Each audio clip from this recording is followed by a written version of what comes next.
You may have heard a lot about sex positivity. Some people think it's a call to healthy liberation. Other people think it's just an excuse to sin.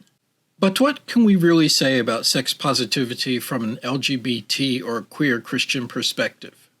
Is it compatible with the gospel and a life of faith? Or is it a sin? I'm John Carl Lewis. I'm a married gay man. I'm a spiritual director, and I've wrestled all my life with how to bring together my sexuality and my faith in Christ. In this video, we'll look at sex positivity. We'll see the ways sex positivity has been used and misused, and at the end, I'll propose 6 principles for a sex-positive Christianity.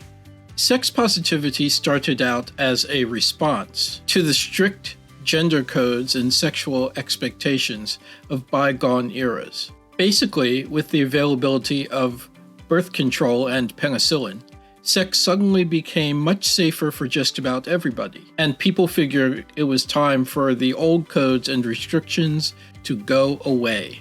Over time, however, the term sex positive started to take on different meanings. Some of these were innocent misunderstandings about what the sex positivity movement was trying to do. Some of these meanings are deliberate distortions designed to coerce and to control. Furthermore, sex-negative people have worked very hard to define sex positivity in ways that make it seem dangerous and even morally indefensible. That said, I'd like to propose 6 principles that we might hold as sex-positive Christians. This list is adapted from an Instagram post by Dr. Lauren Fogel-Mercy. I'll link to her original post, as well as some other resources on sex positivity below. Here are the principles. Principle 1. A sex-positive Christianity sees sexuality as an inherently healthy, positive gift from God. Although any good thing can be used in a way to harm oneself or others, a sex-positive Christianity embraces the idea that sex was created by God as a blessing for humanity.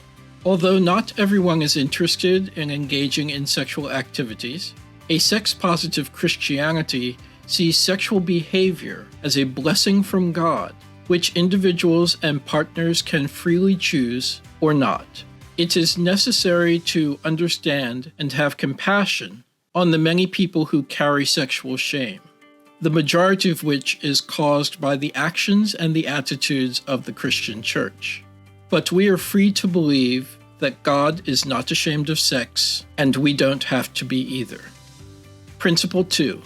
A sex-positive Christianity relies on and advocates for scientifically accurate information about sex. Therefore, decisions and teachings about sexuality need to be grounded in the best scientific and medical information available. Sometimes, when the science is incomplete or inconclusive, we need to acknowledge that. For the most part, however, the recent explosion of knowledge around human sexuality provides a reliable basis on which to make ethically informed decisions. Furthermore, a sex-positive Christianity realizes that a comprehensive, age-appropriate sex education is a necessary tool for helping people make healthy decisions about their whole lives, whether they choose to engage in sex or not. Principle 3. A sex-positive Christianity respects other people's decisions about their bodies. A sex-positive Christianity honors the image of God in each and every human being, and we strive to honor each person's bodily integrity and autonomy. Therefore, a sex-positive Christianity respects other people's decisions about their own bodies. This respect, of course, extends to people's choices to engage or not engage in informed consensual behavior, and refrains from blanket value judgments about how frequently or infrequently people choose to engage. Principle 4. A sex-positive Christianity takes a non-judgmental attitude toward other people's consensual behavior. As a sex-positive Christianity respects people's informed consensual decisions about what to do with their bodies, it can also largely refrain from judging what consensual activities people do with their bodies together. I'd place a caveat on this one. Even as individuals, we are each involved in a web of relationships, and those relationships deserve to be respected and considered. Therefore, I believe this principle should be ethically tempered by an acknowledgement that where other people are involved and other relationships, they also need to be treated with dignity and respect.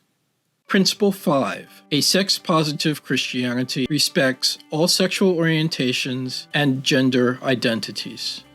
Because a sex-positive Christianity honors the image of God in each person, it respects the God-given diversity we find in sexual orientation and gender identity. Not only do we believe that each person should have access to the same basic rights, we celebrate these differences as created by a diversity-loving God, and support people's right of self-determination in this respect. Principle 6. A sex-positive Christianity respects different relationship structures. Not all healthy relationships look alike, and you can easily find unhealthy examples of any relationship structure. But a sex-positive Christianity respects and celebrates a diversity of relationship structures and models, so long as they are informed and consensual and respect all the parties involved. A sex-positive Christianity doesn't need to be in the business of promoting any particular relationship structure as inherently better than another. It is up to the participants to decide and discern what is best for them, given their context and other obligations. So those are the 6 principles I propose. What do you think? Do these principles make sense for followers of Christ? Which ones do you like? And which ones make you feel uncomfortable? Please hit like and comment, or feel free to reach out to me using the contact information below.